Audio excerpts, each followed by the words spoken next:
That day, a newborn baby came into the world. With hair as white as snow and eyes as blue as the sea, she let out a small cry with a tiny smile on her face. The baby's father, a 20-year-old Enoch Rubinstein, thought to himself, a little angel. It was the first thing that came to mind when he saw the child who looked just like him. The baby let out another strange cry. Enoch wondered, could it be that she knows I'm her father? An irresistible pull drew his finger toward her. Incredibly, the strongest man in the Empire was trembling. Maybe it was the bond of blood, or maybe it was love. Why? Enoch couldn't understand why he felt this way. Like other ability users in the Empire, this child was born simply to carry on the family line. He thought he'd feel nothing, like a stud horse bred for its lineage. This creature was supposed to be nothing more than a small being who shared his blood, a child destined to grow up to be an ability user, a noble, and eventually, a soldier, a hunting dog for the royal family. No, Enoch thought, I can't let her live like I did. He gently rubbed his cheek against the baby's.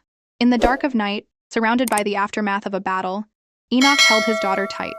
He bowed his head, thinking, I can't let you live a life on this bloody battlefield. Enoch continued to run. When he reached an alley, a familiar voice called out, Are you trying to run away? And with the child? The woman's name was Selena, age 20, the child's birth mother. She continued, What are you thinking? Enoch looked away, lowering his head. I don't want to raise her the way I was raised. Selena laughed. She's my child too.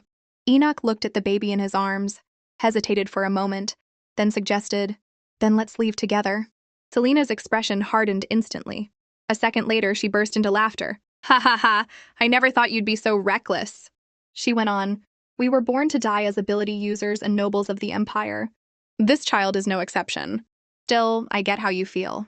Having a daughter really makes you think differently. Knowing a fight was coming, Enoch gritted his teeth. I can't just give up. But to his surprise, Selena said, Go. Then she slowly walked past him. Enoch watched her back for a moment before saying, I'm heading toward the river, but I'm not sure if I'll stay there. Right, Selena said, Good luck. And with that, Enoch disappeared into the darkness. On that day, the Empire's one and only swordmaster, Enoch Rubinstein, vanished. That was 7 years ago. 7 years later, in a small house on a mountain, a 27-year-old man with black hair smiled. Good morning, my princess. Time to wake up. The white-haired child from years ago, Lilith, rubbed her eyes. 5 more minutes. The young man mercilessly pulled the blanket off her. Nope. It's time to brush your teeth and have breakfast. The little girl looked up, rubbing her eyes. Wearing a cute cherry print apron and holding a spatula, the man speaking was Jem Brown, the ultimate stay-at-home dad. Lilith was lifted into his arms and grumbled, Ugh, I'm not hungry. Jem coaxed her gently. Come on, I made your favorite eggs. They're extra delicious, just for you. Lilith sniffed the air. It's not just chicken and eggs, I smell broccoli too. His secret exposed, Jem let out a flustered, Oops. Lilith huffed angrily. I told you I don't like broccoli. I can't believe you. Jem held up a finger. My princess Lilith, just 2 pieces of broccoli today, okay? If you eat them, you can have chocolate and apple jam macarons for your afternoon snack. Lilith exclaimed. Internally, she thought, trying to bribe me with chocolate and apple jam macarons. Does he really think I'll fall for that? Nice try, Dad, but my resolve is... Out loud, however, she said, Okay, just 2 pieces. Jem breathed a sigh of relief. Good. Turns out she's exactly the type to fall for it. Lilith thought, What's 2 pieces of broccoli anyway? Jem lifted her high into the air. Ah, who's Daddy's sweet little angel? He said, planting a kiss on her cheek. Lilith thought to herself, My name is Lilith Brown. I'm 7 years old and I have a pretty special secret. As I've gotten older, I've started to remember my past life. Right now, I'm enjoying these peaceful, happy days with my dad, Jem, who's a super dedicated and amazing stay-at-home dad. Lilith Brown, age 7. I started remembering my past life around age 3, and now at 7, I've remembered everything, including the fact that this world is from a fantasy novel I read in my previous life. Back then, I wasn't exactly human. I was a grad student. And honestly, that life wasn't fit for a human being. So in the prime of my life, at age 25, I died from overworking myself while pulling an all-nighter to write my thesis. The title was A Study on the Nature of Social Reforms Used in Fantasy, focusing on the fictional novel, The Dose Rebellion. Sitting at the dining table, Lilith thought, I died so hard for that thesis that I even got reincarnated into the world of the novel itself. Before all my memories came back, I was just a normal kid. Even now, after remembering everything, my past life feels hazy unless I purposely try to recall it. Without even realizing it, I've completely settled into my current life. She stared at the broccoli on her fork, considering, should I try to hide it under the chicken? So, even though I can think like an adult, my childish hatred for broccoli hasn't changed a bit. Behind her, Jem picked up a comb. What hairstyle do you want today? Bunny ears or princess style? In his mind, he pictured pigtails and a half-up princess style. Dad, shouldn't I be doing my own hair by now? Lilith asked, then answered her own question. A ponytail is fine. Jem chuckled. My princess is still just a little kid. You're not even as tall as my waist yet. You know it's just my body that's like this, she retorted. For some reason, I'm smaller than the 5-year-old next door. But I'm a smart kid with the mind of an adult. Still, I shouldn't act in a way that seems weird to other people, right? With that thought, she compromised. Then, bunny ears, please.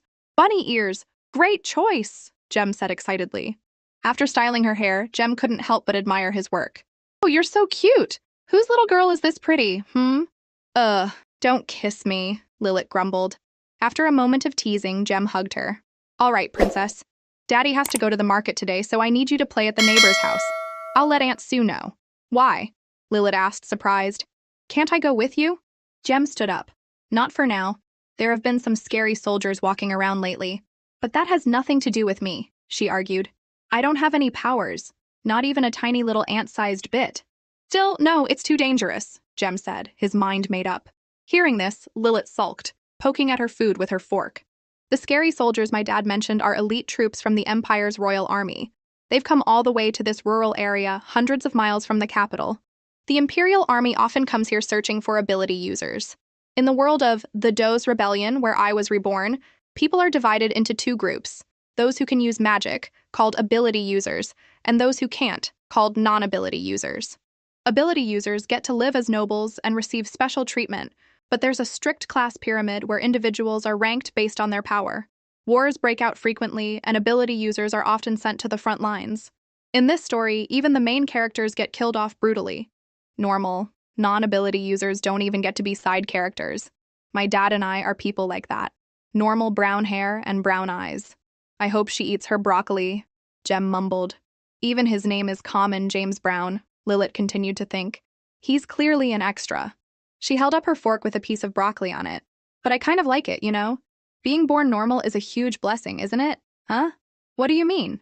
Jem asked, curious. Lilith smiled. This world is scary. I like living a simple, happy life with you, just the two of us. It makes me happy, Jem said, then smiled back. That's right. As long as I have my princess, I'm happy too. A little while later, Jem handed Lilith over to a woman. Please look after Lilith for me today. Princess, I'll be back soon. In Sue's arms, Lilith waved. Be safe, Dad. Inside the house, a man named Joe dropped a handful of chestnuts on the table. At first, I didn't even know he was your father.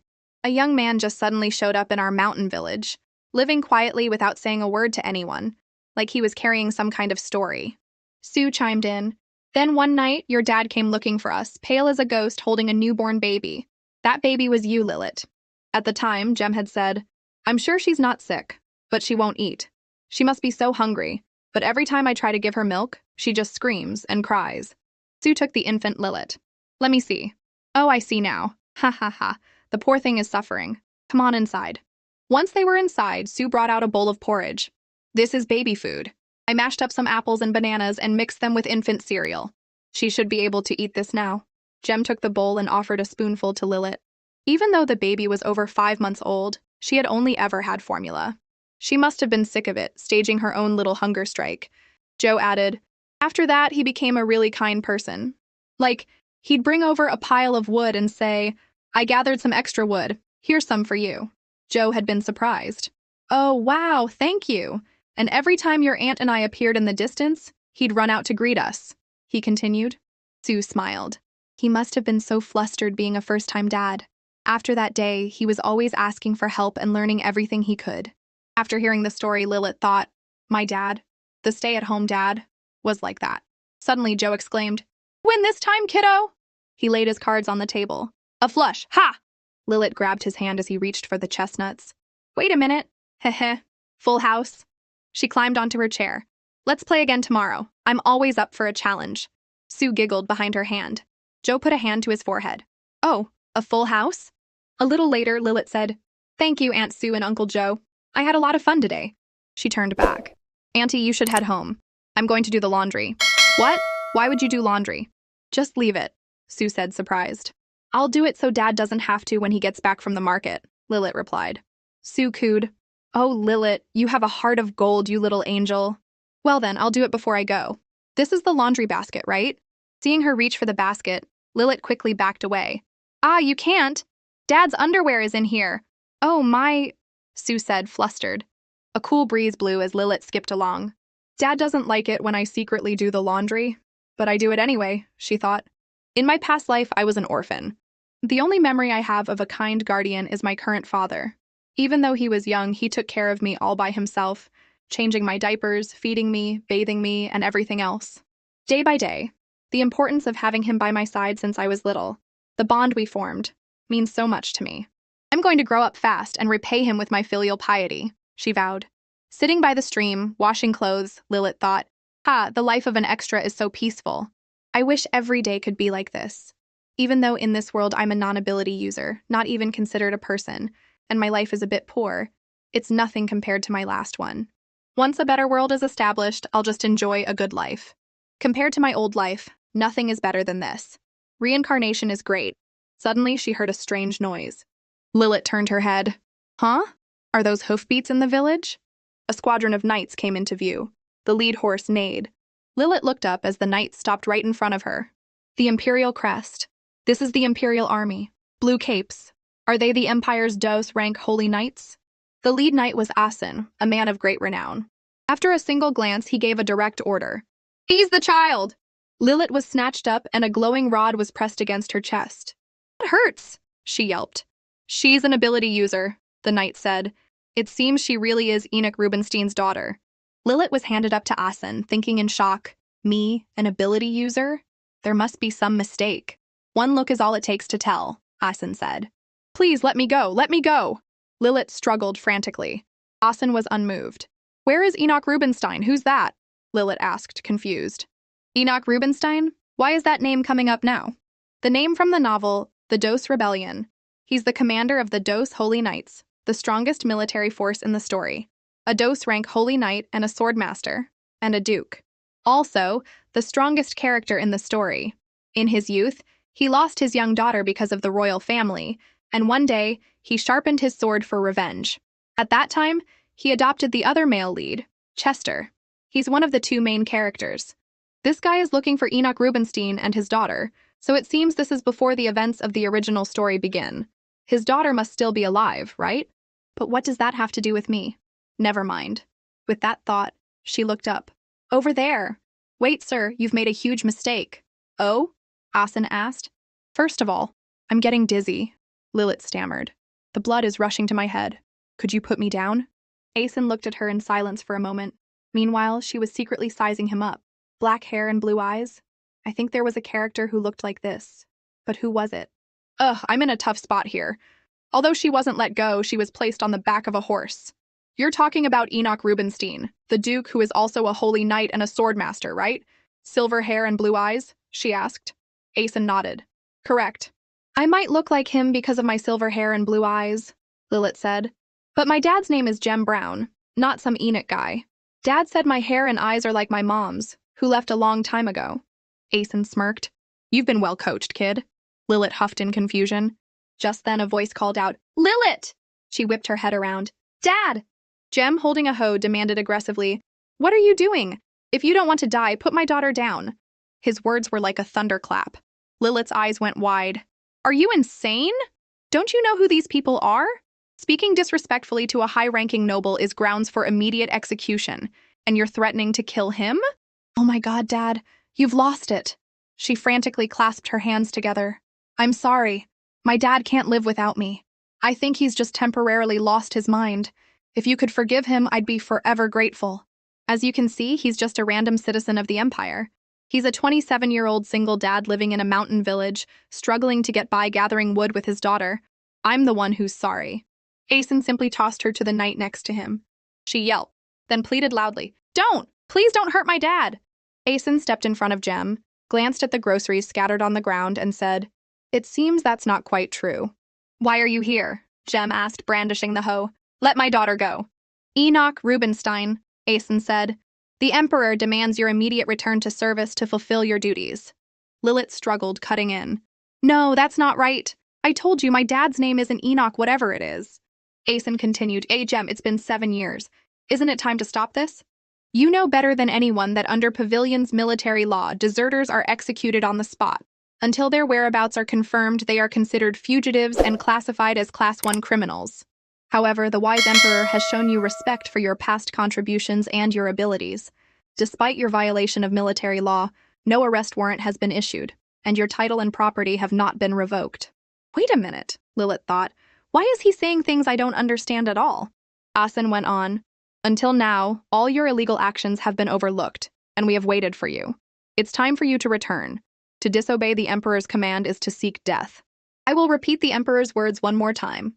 Enoch Rubinstein, as of today, return to service and fulfill your duties. Jem let out a small, mocking laugh. The Emperor's words are still so flashy. Same as always. Lilith covered her mouth with her hands, trembling in fear. What? Whose words? The Emperor's? Mocking a noble and insulting the royal family. Dad, you've really gone too far. Isn't it time the Emperor was more honest? Jem said. He's simply keeping the kennel empty for his dog to return, right? Feeling things were spiraling, Lilith bit down hard on the hand of the knight holding her. I need to stop Dad and run before things get worse. The knight yelped in pain and dropped her from the horse. Lilith! Jem cried out in alarm. Miraculously, Lilith landed safely and ran toward him. Suddenly, a hand grabbed the back of her shirt. Ah! Jem's temper flared. Damn it! Let her go! Even as she was lifted up like a kitten, she managed to say, Ugh, wait, Dad, please, just be quiet for a second. Lilith turned back, coughing twice. Ahem. Excuse me, sir, I'm sorry, I'm really, really sorry. Please spare my father's life. It's all because of my hair color. I understand why you're confused. I'll go with you, okay? I'll cooperate with the investigation, and then you'll see it's all a mistake. Enoch Rubinstein, why did he have to look just like me? Lilith cursed internally. Then she added aloud, Besides, I actually know all about this Enoch guy. I'll check everything. I'm sure he's hiding somewhere. I'll even help you find him, so please just spare my dad this one time. I'll go with you, please, I'm begging you. As soon as she finished, Asen's expression grew serious. He quickly pulled Lilith into his chest and drew the sword from his belt with his right hand. Lilith turned to see Jem enveloped in a blue aura of magical energy. Dad, what is that? She wondered. Then her eyes widened. Jem's body was slowly transforming. First, his hair changed from black to white, then his brown eyes turned blue. Lilith stared in disbelief at the man before her, the 27-year-old single dad living in a mountain village raising his daughter alone. Jem, is that really him? Asen handed Lilith to the blonde knight behind him.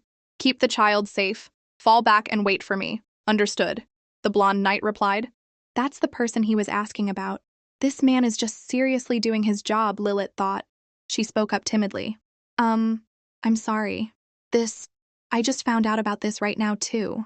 A sudden gust of wind blew past. It was from Jem. No, Enoch, who had unleashed a blast of sword energy. Asen grunted, raising his sword to block, but the difference in power was too great.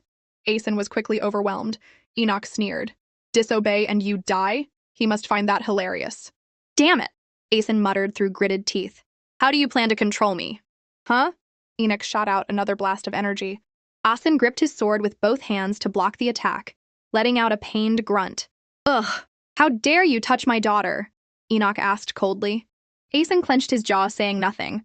The blonde knight quickly drew his sword and held it to Lilith's neck. Stop right there, Enoch Rubinstein! Lilith shrieked like a pig being slaughtered. Lilith, Enoch called out, worried. Surrender peacefully and come with us, the blonde knight said. If you do, your daughter's life will be guaranteed. This act seemed to ignite Enoch's fury. Using my child as a threat? He growled. The holy knights are a joke. Asen, down on one knee, said, We are merely carrying out the Emperor's orders. His Majesty has commanded that you, Enoch Rubinstein, be brought back at all costs. Enoch turned his head away. I have abandoned that name, he said in a low voice. I no longer intend to live by the royal family's will. Tell your master that. Asen shakily got to his feet. I am not giving you a choice. He placed his blade against Enoch's neck. This is an order! Enoch clenched his fists, his magical energy surging. Sensing the danger, the blonde knight threatened. Enoch Rubinstein, if you want your daughter to be safe, stop right now. Lilith sobbed. Okay, wait, she shouted. Okay, let's recap, Lilith thought. My dad, who I thought was just some unimportant background character, is actually the hidden male lead, Enoch Rubinstein. So I'm part of his story. In other words, in his youth, he lost his young daughter because of the royal family, and one day, he sharpened his sword for revenge, and now he's raising that very daughter. Is this for real? I want my normal, peaceful life back. It's all clear now. Since I know what happens next, I only have one choice. Having thought it through, Lilith looked up. Of course! If it's the Emperor's command, we should obey. Dad's rejoining the Night Order today, right? A little while later, back at their small house, Lilith rolled on the floor. I look like my mom? I look like my mom. I'm sorry, my little princess, Enoch said guiltily. Why didn't you tell me? Lilith demanded. Why? Why? Enoch bowed his head even lower. I'm truly sorry. Even with 10 mouths, I'd have no excuse. But my daughter... He picked her up, a smile spreading across his face. Who did you get your cleverness from? Thinking so fast in that situation. Thanks to my princess, we've bought ourselves some time. Heh, those fools. Did they really believe I would go back and let the hostage go? As long as my princess is safe, I'm not afraid of anything. Now let's pack up and run. Lilith was silent. Wait, is this really happening? No matter how I look at it, he just seems like a goofy villager. He must have only looked scary because they threatened to hurt me. She let out a breath and said seriously, Dad, we need to talk. Enoch immediately stopped what he was doing. Okay, what is it? Let's not run, Lilith said. Let's go back to the Empire and rejoin the Night Order. Enoch let out a loud, bewildered, huh? Lilith continued, I want to live proudly. I want to go to the capital with you. I'm going to enroll in the Ability Training Academy and get my Ability User badge. After all, I am an Ability User. His smile vanished. Enoch started to sweat. What are you talking about? How do you know about the academy and all that? Uncle Joe told me, Lilith replied. What? How would he know? Enoch asked, shocked. And why would he tell you that?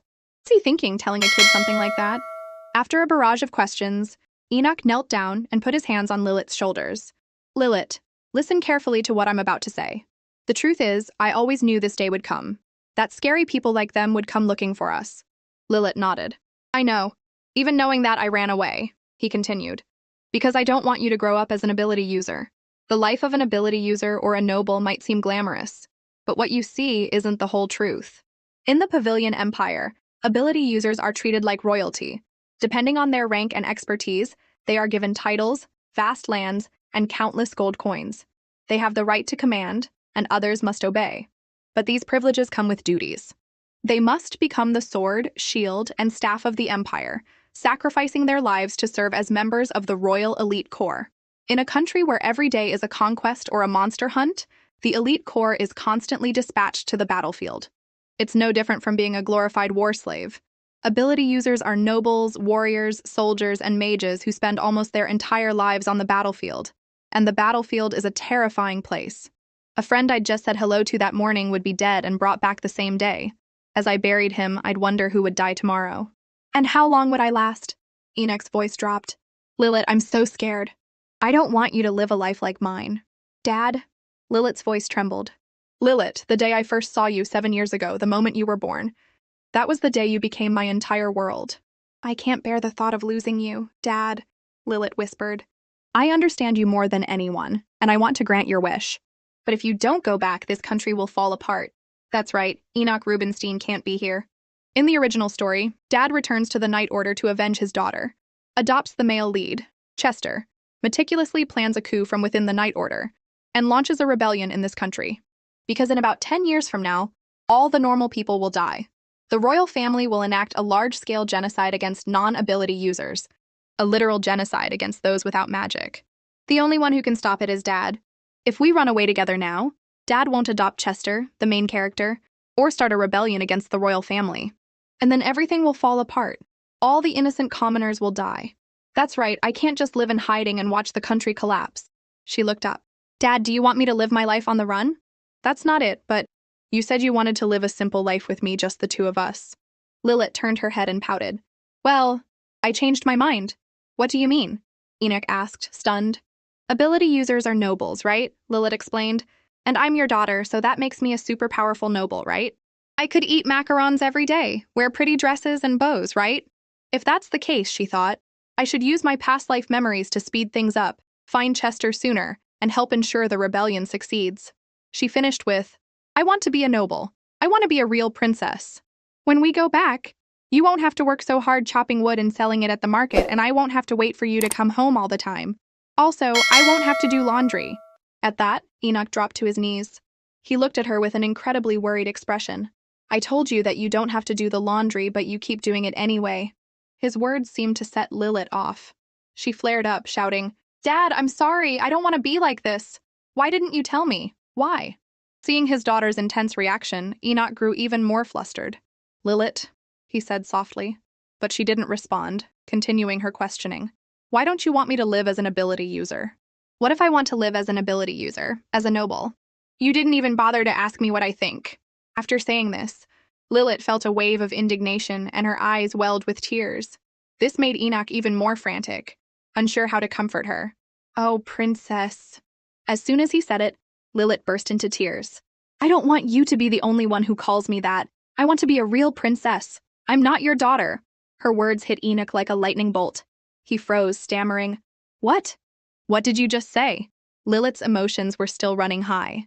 She pointed outside and declared heroically, I'm not Jem's daughter. I'm going to be Duke Enoch's daughter. If you don't want to go, then I'll just ask those men outside to take me. The air between them grew heavy. Lilith said no more. Enoch hung his head as if admitting defeat. He had no choice but to give in. All right. Sometime later, Lilith got her wish. Sitting in a carriage and looking back at the house she used to live in, she mused, My dear home, so full of childhood memories. I never thought I'd have to leave like this. My normal country life is really over now. What awaits me, from this moment on? The long journey was making Lilith tired. Her small hand clutched Enoch's sleeve, her eyes growing heavy. Sleepiness washed over her, and her head bobbed forward sharply. The sudden movement startled Enoch. He quickly steadied her. Lilith, are you okay? Lilith was awake again. She looked out the window. Yeah, I'm okay. Then her expression changed and she stammered in fear. Dad, what are those? Hearing her, he looked outside. Hassan answered without a shred of emotion. They're werewolves. Are you kidding me? Enoch's voice grew tense, his brow furrowed. Realizing what the dark figures in the distance were, Lilith grew even more scared. Werewolves, she thought, shuddering. Asen remained impassive. I knew their territory was nearby, but I didn't expect them to come down to the village, he said to the man behind him. Wait here. I'll take care of them and be right back. He immediately started to leave. Damn it! Enoch cursed, quickly opening the carriage door. Before he got out, he carefully instructed Lilith. Princess, stay put. Don't move, okay? Don't come out no matter what happens, and absolutely do not stick your head out. She panicked, calling after him. Wait, where are you going? But Enoch didn't look back. He clapped Asen on the shoulder. Guard the carriage. If my daughter gets so much as a scratch, you're dead to me. Asen paused. You're fighting them yourself? That's not necessary. Enoch ignored him, grabbing Asen's sword. How long do you expect me to wait while you take them out one by one? The image of Enoch facing a pack of ferocious werewolves all by himself flashed through Lilith's mind. Anxious, she screamed, Dad! Sir, why are you just standing there? Help my dad! But he didn't move an inch, replying coolly, He can handle it himself. What? Lilith asked, finding his answer hard to believe. Before them, Enoch gripped the sword hilt, powerful magic flowing into the blade. With a single swing, a whole group of werewolves was sliced in half, blood spraying everywhere. Lilith was terrified. She had never seen her father like this and was completely shocked. But besides her, no one else seemed to react as if this was perfectly normal. Her eyes widened in disbelief. What is this? The power of the strongest man in the world. The difference between reading about it and actually seeing it is huge. A noble family that only produces top-tier ability users. The foundation of the noble class. The Empire's only swordmaster. The silver wolf of the battlefield. The undefeated warrior. After dealing with the werewolves, Enoch returned to the carriage. He rubbed his right shoulder and asked Asen, I told you to guard the carriage. Why were you just standing there? Lilith's thoughts were still racing. That's an abnormal existence, described about 5,000 times the main character's true power. The main character's true power. This was a huge question mark for Lilith. Outside, the argument between the two men escalated. Asen's nonchalant comment that it would have been over in a moment anyway, and doing that is such a waste of mana, made Enoch's anger explode. He grabbed him by the collar. Unbelievable! Lilith paid them no mind, still sitting in the carriage thinking, Isn't this promotion a bit much? In the blink of an eye, I became the daughter of the strongest man in the world. In a flash, they arrived at the South Elphasa Temple. We came here to use the temple's warp gate, which can only be found in major cities, to get to the capital, Lilith thought. Since commoners can't enter the capital in normal clothes, I had to change. Lilith was delighted with her new clothes. They were a little big, but she still cheered. Wow, it's so soft. Promoted overnight. Seeing Lilith in her oversized outfit, the two knights grew curious and bent down to stare at her. Hey, kid, you're 7, right? Why are you so small? Yes, I'm 7, Lilith replied politely. Finding that even stranger, they continued. Did Duke Enoch starve you? No, she said. Did he scold you then? Is your dad scary? What's he like when he's angry? Have you ever been hit? They asked. The barrage of questions flustered Lilith. When does my dad scold me? She repeated. After careful thought, she said, when I hide my broccoli under the chicken, or when he catches me sneaking chocolate after I've already brushed my teeth. Hearing her answer, the two knights looked at each other in shock, their tone a mix of surprise and fear. Enoch. Wow. You're still just a little kid? That's understandable. He's raising you way too strictly. Of course he is. That's Enoch Rubinstein. You think he'd spoil his own kid? Realizing they had misunderstood, Lilith quickly explained, my dad doesn't do that. That's it? You've never been hit? They asked, skeptical. No, I've never been hit and I've never been yelled at, she answered honestly. Then she asked, by the way, sirs, is my dad really that scary? At her question, their faces turned pale. One of them knelt down and whispered to her, you know, Duke Enoch, he can tear a bear apart with his bare hands. Tear a bear apart? She squeaked, startled. Ignoring her horror, the other continued, he's cold, but how cold? He used to be a high-ranking officer, very hard to approach. Wasn't he pretty close with the commander? At that, they both glanced over at Asen, who was standing quietly by the warp gate. It was then that Lilith remembered. I remember him. No wonder he looked so familiar. An info box popped into her head. 1. Name, Asen Libre. 2. Rank, Mod Dos. 3. Family, Duke Libre. 4. Reason for joining the Knight Order, 7 years ago. He took over as commander after my father disappeared. 5. Role, he will be my dad's closest comrade and ally in the future rebellion. The realization made Lilith's eyes widen as she stared at him. As expected, he's a major character in the original story. So that's Asen. Right. With a handsome face like that, there's no way he's a background character. The two knights started whispering to each other again. Duke Enoch was about to kill the commander earlier, wasn't he? Yeah. If something had happened, it definitely would have been murder. Only Lilith noticed a figure approaching from behind. Seeing Enoch walk up, the two knights immediately stood at attention. Lilith happily ran toward him, calling out, Dad, you're here! Seeing him in his formal armor, Lilith couldn't help but be impressed. Whoa, she thought. Even if I had never read the novel, I'd know right away that Dad is the main character. A moment later, Enoch bent down. Lilith. Yes, she replied politely. The next thing she knew, he had swept her up into his arms. An angel. Enoch's face flushed, his eyes filled with adoration. He shook his head and started spouting cheesy lines. No, this can't be happening. You're an angel. That's my princess's true identity. His words made Lilith blush. She mumbled, thinking, there he goes again. Ignoring Lilith's protests, Enoch hugged her tightly, rubbing his cheek against hers, his voice full of adoration and a hint of self-reproach. My daughter looks like this while I was always dressed in rags. I'm sorry, Dad was wrong. No, they weren't rags, Lilith replied. Seeing Enoch's over-the-top display, Asen finally sighed. That's a bit much. He turned around. Let's not waste any more time. We need to go. But Enoch showed no signs of stopping. He carried Lilith into the warp gate, pouting. Sweetie, give me a kiss. After the display of affection with his beloved daughter, Enoch returned to normal. He carried her on one arm and stepped through the portal. The change in scenery surprised Lilith, and she let out a small. As they emerged, a group of people was already waiting for them. Seeing Enoch, they approached and bowed. Duke Enoch, you've really returned. It's been a long time, Your Highness, Enoch replied politely. The old man then turned to Lilith. May the blessings of Primera be with you. After the greeting, Enoch left without another word. The old men hurried after him. Duke Enoch, are you heading home immediately? Shouldn't we hold a welcoming ceremony? We prepared one after receiving news of your return. Enoch stopped. The royal family is holding a welcoming ceremony, correct? I will see you all there. It has been a long journey, and I am worried my daughter is tired. With that, Enoch didn't linger. He led Lilith through the streets of Primera. Seeing the bustling city, she couldn't help but exclaim, Wow, there are so many people. Seeing this, Asen warned, Don't wander off, go straight home. But Enoch paid him no mind, just waving a hand. We've made it all the way to the capital. Don't go off on your own. Hurry up and let's go. He then bent down and asked Lilith gently, Princess, are you sure you don't want to ride in the carriage? It's a 15-minute walk to the house. Do you need me to carry you? If you keep carrying me, I'll forget how to walk. She replied, a bit exasperated. I can walk. I want to see the capital too. Enoch, ever doting, relented.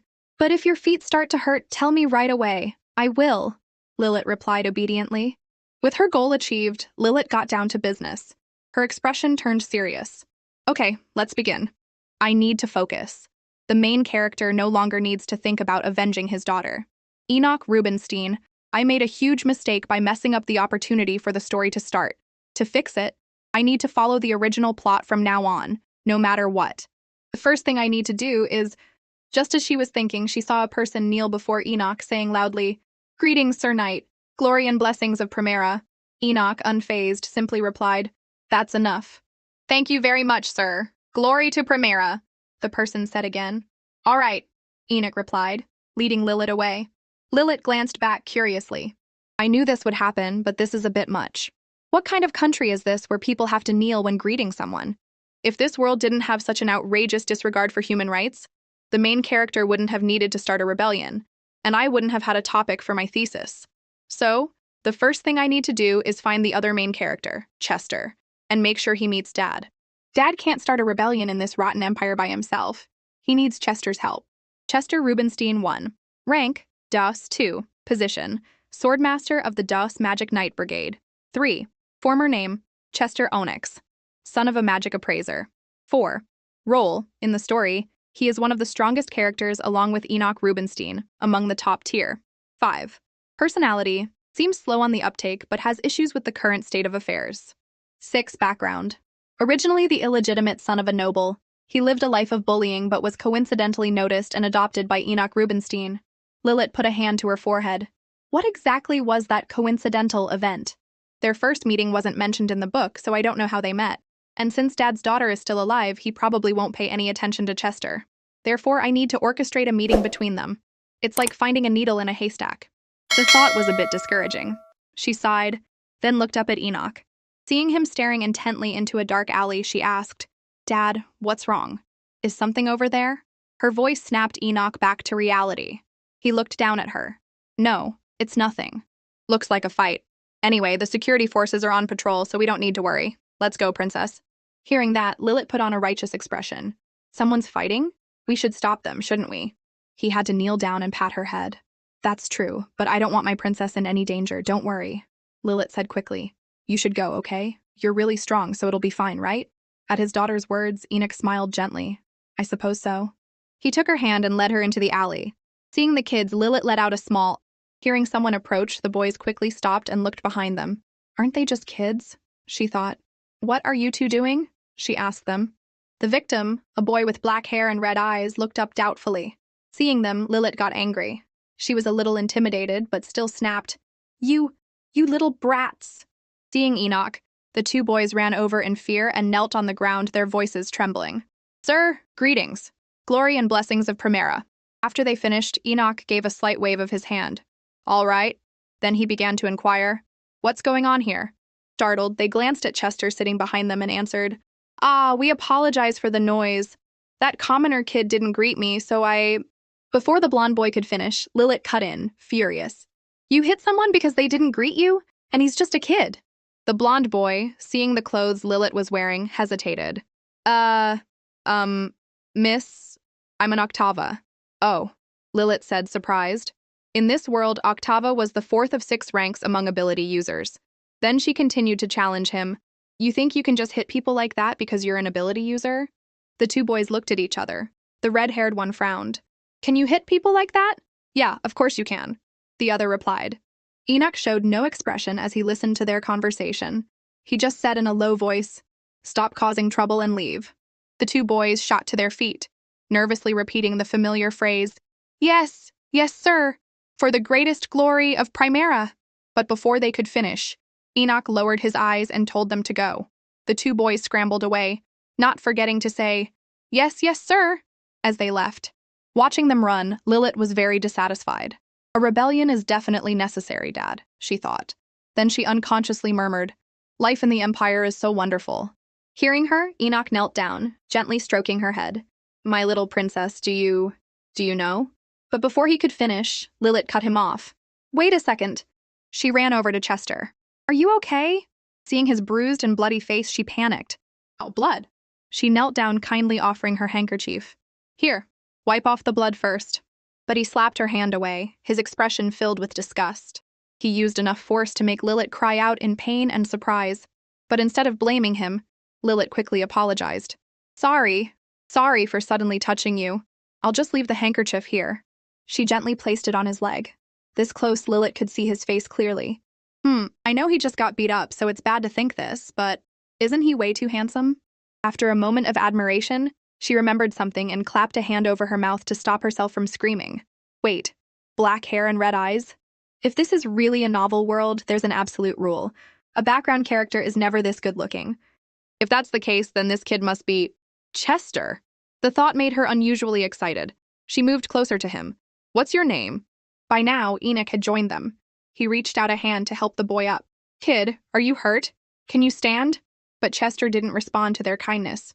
He coldly turned and walked away, leaving Enoch to call after him, "Wait, kid."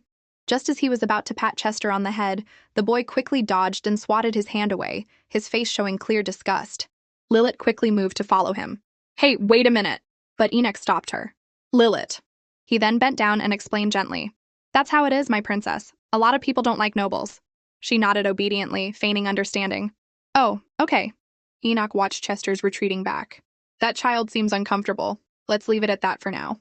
He continued to stare after the boy, a thoughtful look in his eyes. Lilith looked up at her father, agreeing with him internally. That's right. This is definitely the world of the novel. The main plot is progressing naturally.